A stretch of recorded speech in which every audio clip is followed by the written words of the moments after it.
Cette fille est un génie, et ses camarades de classe et ses professeurs sont tous ses fans. Cependant, elle se sent toujours très malheureuse dans la vie à cause de ses notes parfaites à chaque examen.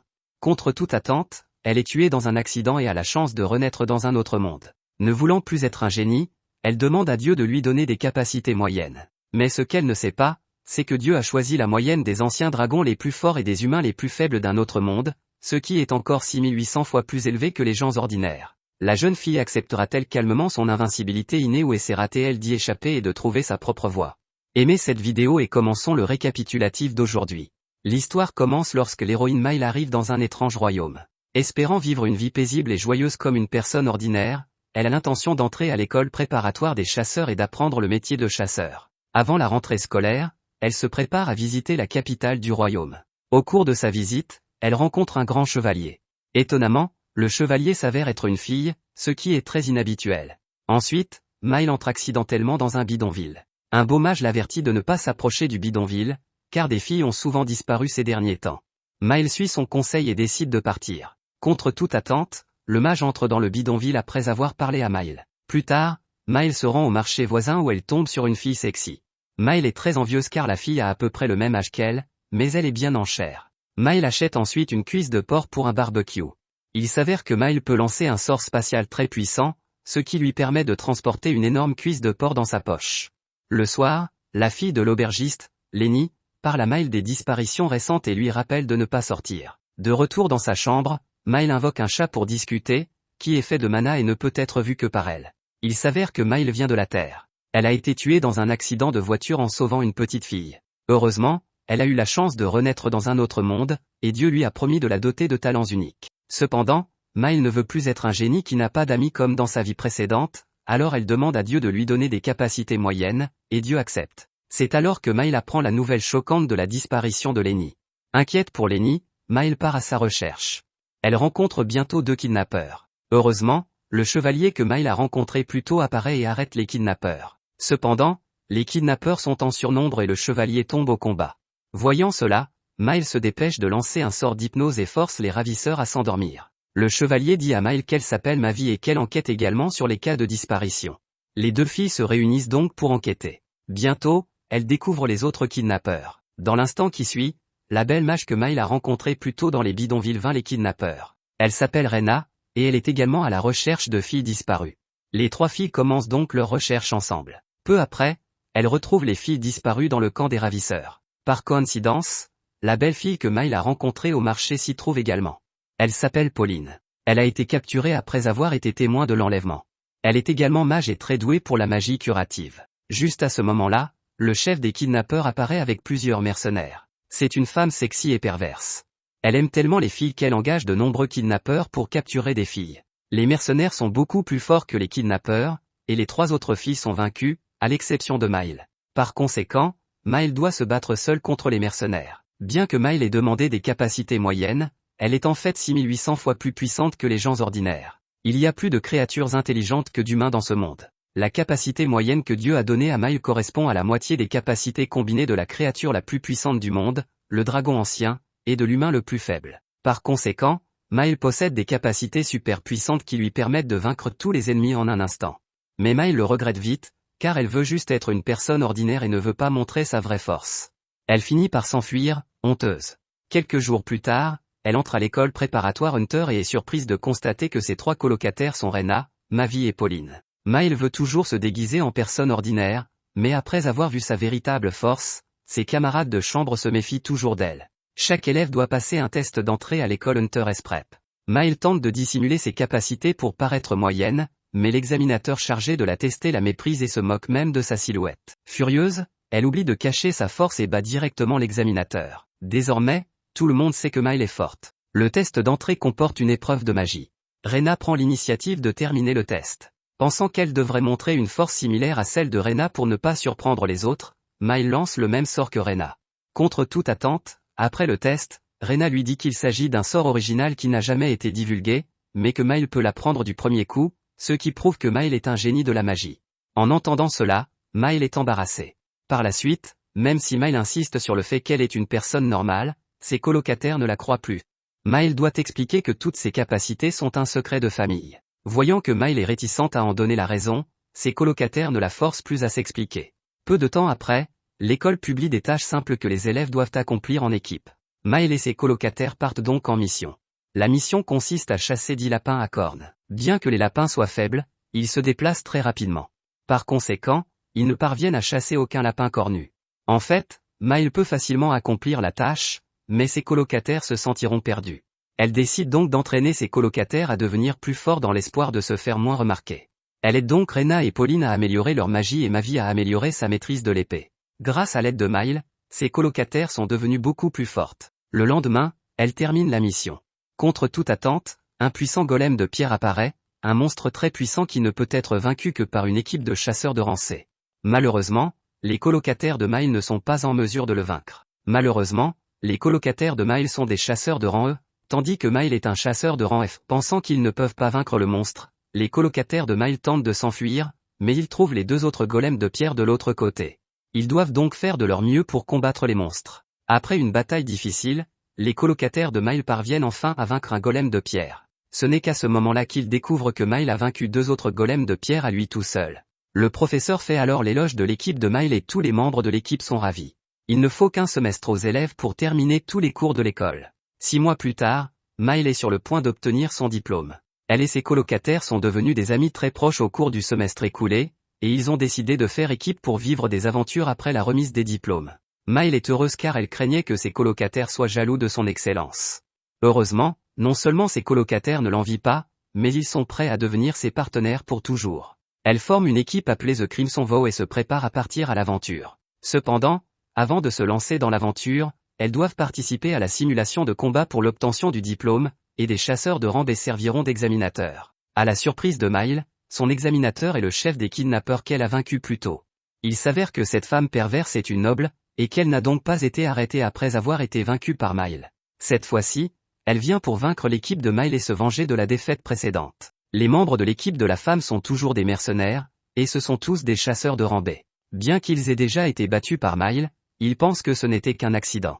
S'ils n'avaient pas sous-estimé Mile, ils auraient gagné. Cependant, au lieu de Mile, leurs adversaires sont les colocataires de Mile. Au cours des 6 derniers mois, les colocataires de Mile se sont beaucoup améliorés et ils ont réussi à vaincre ces mercenaires. Le combat final oppose la femme perverse à Mile. Cette femme était une chasseuse de rang A et elle est très puissante. Mais les capacités de Mile sont 6800 fois supérieures à celles des humains normaux. Par conséquent, elle peut facilement vaincre la femme grâce à ses qualités physiques, même si elle ne sait pas manier l'épée. Mile remporte la bataille. Elle dénonce également les crimes de la femme perverse en public. Finalement, la femme et ses subordonnés sont arrêtés pour leurs crimes. Par la suite, Mile et ses camarades de chambre obtiennent leur diplôme de fin d'études. Ils se lancent dans une nouvelle aventure sous le nom de The Crimson Vow. La première chose qu'ils doivent faire est de gagner de l'argent, ils doivent donc entreprendre des quêtes difficiles. Leur première mission consiste à chasser les lézards des rochers. Bien qu'il soit très facile pour Mile de vaincre les monstres, cette quête exige que le chasseur conserve leur corps intact. Elle doit donc vaincre les lézards des rochers sans endommager leur apparence. Mile estime que le lézard ralentira tant que la température de son corps sera abaissée. Finalement, ils réussissent à chasser de nombreux lézards des rochers et reçoivent une grosse somme d'argent. Ils acceptent ensuite une mission de garde pour une caravane. Un jour, ils rencontrent des bandits. Grâce à leurs efforts conjoints, ils parviennent à vaincre facilement les bandits. Rena veut alors exécuter les bandits, mais ses coéquipiers l'arrêtent à temps. Il s'avère que le père de Rena a été tué par des bandits et qu'elle les déteste. Cependant, Mile pense que Rena ne devrait pas tuer des ennemis qui se sont déjà rendus. Après discussion, ils décident d'une règle de base pour le Crimson Vow, ils ne tueront pas les ennemis qui se sont déjà rendus. Même si les ennemis sont des criminels, ils doivent recevoir la punition qu'ils méritent après le procès. Pour Rena, ses coéquipiers sont sa famille. Elle veut tuer les bandits parce qu'elle a peur de perdre à nouveau sa famille. Mais après avoir vu les regards déterminés de ses coéquipiers, elle pense que cette fois-ci, elle ne les perdra jamais. Peu après, le Crimson Vow escorte la caravane jusqu'à sa destination. Cependant, il découvre que le prix à payer est très élevé. Il s'avère que les routes avoisinantes sont souvent attaquées par des bandits. Bien que le Crimson Vow vienne de vaincre un groupe de bandits, il apprend qu'il y a un groupe de bandits plus fort et plus brutal à proximité, qui attaque encore régulièrement les caravanes. Pire encore, ce groupe tue tous les membres de la caravane après les avoir dévalisés. En entendant cela, Rena est furieuse. La nuit, le Crimson Vow trouve le groupe de bandits dans la forêt. De façon inattendue, il découvre que ce groupe de bandits n'est pas seulement important en nombre, mais qu'il est également très efficace au combat. De plus, leur façon de combattre est plus proche de celle d'une armée que de celle d'un groupe de bandits ordinaires. Pauline suppose que le groupe est déguisé par l'armée ennemie. Au lieu de voler des marchandises, leur véritable objectif est de perturber l'ordre commercial du royaume. Comme il s'agit d'une armée beaucoup plus puissante que les bandits, les chasseurs ordinaires seront probablement tués. Mais pour The Crimson Vow, Miles seul a la force de détruire un royaume. Elle vainc facilement l'ennemi et l'envoie au gouvernement du royaume. Les habitants sont très heureux de ne plus avoir à se soucier des bandits cruels. Après cette période de dur labeur, The Crimson Vow a gagné beaucoup d'argent. Un jour, ils décident de prendre un jour de congé pour profiter de leur rare temps libre. La ville dans laquelle ils vivent est proche de la mer, Miles propose donc d'aller à la plage. Avant cela, Miles doit faire quelques préparatifs. Étant donné que le concept de maillot de bain n'existe pas dans ce monde, Miles mesure les données corporelles de ses amis et leur fabrique des maillots de bain. En outre, elle fabrique également des objets qui seront utilisés sur la plage, comme des pistolets à eau, des lunettes de soleil, des ballons de volley-ball, etc. Ils se changent ensuite en maillots de bain et s'amusent comme des fous sur la plage. Mais bientôt, les habitants des environs se rassemblent pour les observer. Il s'avère que les maillots de bain n'existent pas dans ce monde, et les gens pensent qu'elles sortent en sous-vêtements. Finalement, les filles doivent quitter la plage timidement. De façon inattendue, le lendemain, Pauline a disparu. Peu après, Mavi reçoit une lettre de son troisième frère aîné lui annonçant qu'il va bientôt se marier et l'invitant à la cérémonie de mariage. Étonnamment, sa fiancée est Pauline. Il s'avère que Pauline était la fille d'un riche homme d'affaires, tandis que le père de Mavi est un comte et un puissant chevalier, et que ses trois frères aînés sont également de célèbres chevaliers. Cependant, un sinistre marchand allié au seigneur local a assassiné le père de Pauline. Il s'est ensuite emparé des biens de la famille de Pauline et a forcé sa mère à l'épouser, mais il n'est toujours pas satisfait. Pour obtenir un statut politique, le sinistre homme a forcé Pauline à épouser le troisième frère aîné de Mavi. Sachant que Pauline ne veut absolument pas épouser quelqu'un qu'elle n'a jamais rencontré, The Crimson Vow se rend dans sa ville natale et tente d'empêcher le mariage. De manière inattendue, la ville natale de Pauline semble très pauvre car l'économie locale est contrôlée par son beau-père et les seigneurs locaux qui ne cherchent qu'à gagner plus d'argent et à opprimer la population locale. La nuit, ils s'introduisent dans la propriété de Pauline, qui est surveillée par de nombreux gardes. Ils battent facilement ces gardes et rejoignent Pauline. À ce moment-là, le père de Mavi apparaît. Pauline lui raconte alors son passé et dévoile les crimes de son beau-père. Le père de Mavi demande alors un procès par combat.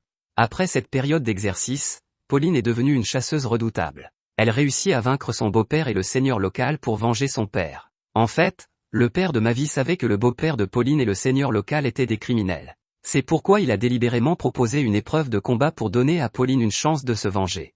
Et s'il a accepté le mariage, c'est pour rencontrer Mavi. Il sait que Mavi viendrait arrêter le mariage pour le bien de Pauline. Estimant que Mavi devrait être une dame plutôt qu'une chasseuse, il demande à ses subordonnés de la ramener de force à la maison. Pour prouver sa détermination, Mavi bat directement les subordonnés de son père. Mais, toujours inquiet, son père propose à Mavi de poursuivre l'aventure si le chef du Crimson Vow, Miles, parvient à le vaincre. Le père de Mavi est un chevalier expérimenté, très fort à l'épée. Il s'aperçoit rapidement que Miles ne sait pratiquement rien à l'épée. Mais la force, la vitesse et les réflexes de Miles dépassent de loin ceux des gens ordinaires, et elle le vainc simplement en balançant constamment son épée. Finalement, le père de Mavi doit jeter l'éponge et s'en va après avoir confié sa fille à Miles. Après cela, The Crimson Vow reprend son voyage. Comme ils n'ont pas reçu de mission pendant cette période, ils dépensent rapidement tout l'argent. Ils veulent donc accomplir une tâche difficile et bien rémunérée. Cette fois-ci, ils se lancent dans une quête de chasse aux wyverns, qui est difficile mais pas dangereuse. Le Crimson Vow peut certainement vaincre la wyvern, mais une fois que la wyvern rencontrera un danger, elle s'échappera immédiatement et il sera très difficile de la rattraper. Malgré tout, ils entreprennent la quête et un village voisin leur fournit une vache en guise d'appât. Mais la wyvern est si intelligente qu'elle semble avoir compris leur piège. Au lieu de s'attaquer à la vache, elle attrape une bûche et la lance sur eux. Miles veut riposter, mais la portée de la magie est trop courte pour toucher le wyvern. Miles a alors une nouvelle idée.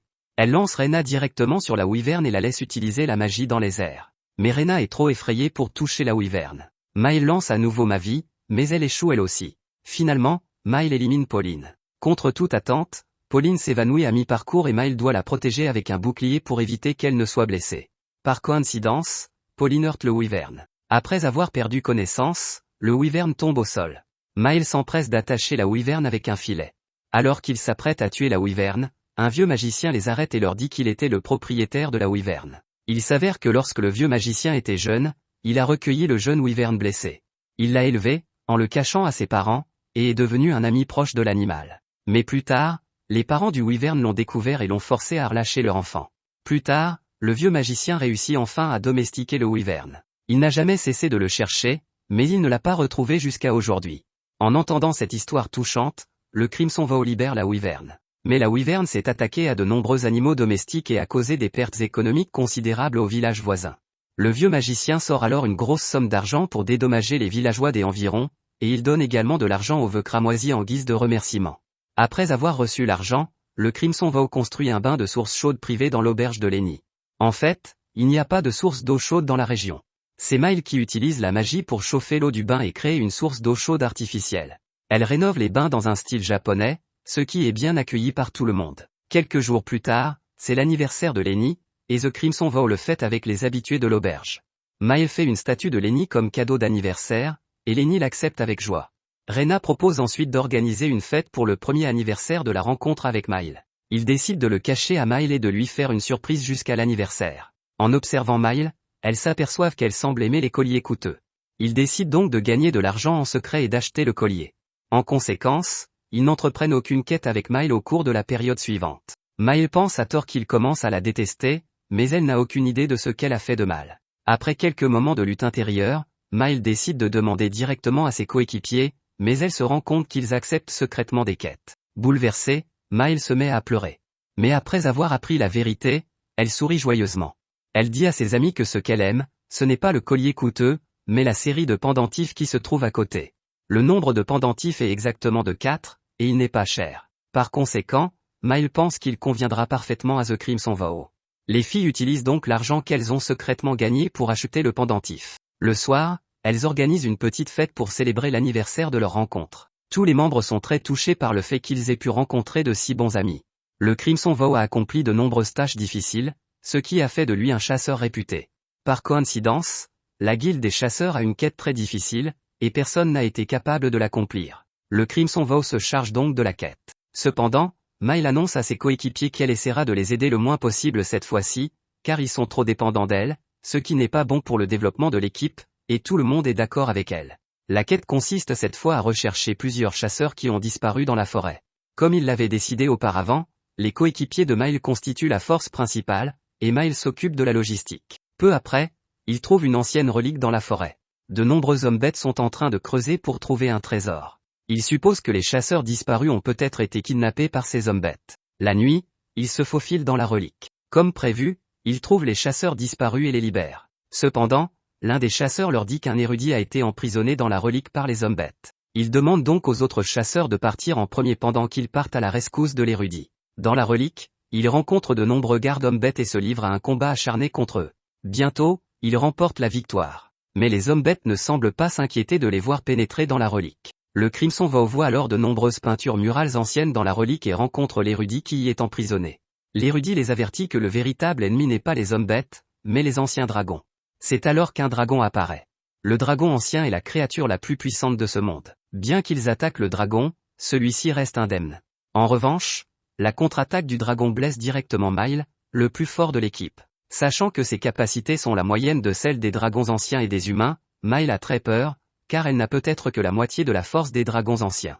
Malgré cela, ses coéquipiers continuent de se battre car ils veulent protéger Mile. Touché par eux, Mile reprend courage après avoir vu ses coéquipiers vaincus. Pour la première fois, elle se bat à pleine puissance et réussit à blesser le dragon. Elle réalise instantanément que sa capacité est la moyenne entre le plus fort des dragons anciens et le plus faible des humains. Or, la plupart des dragons anciens ont moins de la moitié de la puissance du dragon le plus fort. Se rendant compte de cela, elle se calme et parvient à vaincre l'ancien dragon. Ensuite, 2 dragons se joignent à la bataille, mais ce sont aussi des dragons faibles. Même s'ils combattent Mile ensemble, ils ne peuvent pas gagner. Grâce à sa connaissance scientifique de la vie antérieure, Mile comprend mieux la magie que n'importe quelle créature de ce monde. Par conséquent, elle peut utiliser 3 fois la puissance de la magie. Finalement, Mile réussit à vaincre 3 dragons anciens. Mais elle craint que sa performance n'effraie ses coéquipiers. Heureusement, ses coéquipiers sont depuis longtemps habitués à sa force et la considèrent toujours comme leur meilleur ami. À ce moment-là, les dragons anciens se calment également. Ils n'ont pas l'intention de faire du mal aux humains. Pour éviter de semer la panique, ils ont même choisi d'engager des hommes bêtes pour déterrer la relique. S'ils emprisonnent l'érudite, c'est pour lui demander de les aider à étudier la relique. Mais cette relique n'a aucune valeur pour la recherche, et ils sont prêts à libérer tous les humains aujourd'hui. Après cela, les dragons anciens quittent la forêt et tout revient à la normale. À la demande de Mile, l'érudit ne dit à personne d'autre que Mile a vaincu les dragons anciens. Ainsi, Mile pourra continuer à s'aventurer comme un chasseur ordinaire à l'avenir. Le Crimson Vow reprend son voyage et Mile peut continuer à profiter de sa vie paisible mais joyeuse. Voici la fin de N'ai-je pas dit de rendre mes capacités moyennes dans la prochaine vie? Contrairement aux protagonistes habituels, Mile ne veut pas acquérir de super pouvoirs. Après avoir obtenu de façon inattendue un pouvoir puissant, au lieu de se montrer, elle veut cacher sa vraie force, ce qui montre qu'elle est une personne simple et modeste. Elle gagne ainsi de précieuses amitiés. En plus de Mile, les autres membres de The Crimson Vow ont également un grand cœur et c'est un plaisir de les voir partir à l'aventure. Comme la vie à laquelle Mile aspire, c'est un anime paisible mais plein de joie. Si vous aimez cette vidéo, abonnez-vous à ma chaîne. Je vous apporterai d'autres récapitulatifs merveilleux à l'avenir. Merci d'avoir regardé. À bientôt dans la prochaine vidéo, bye.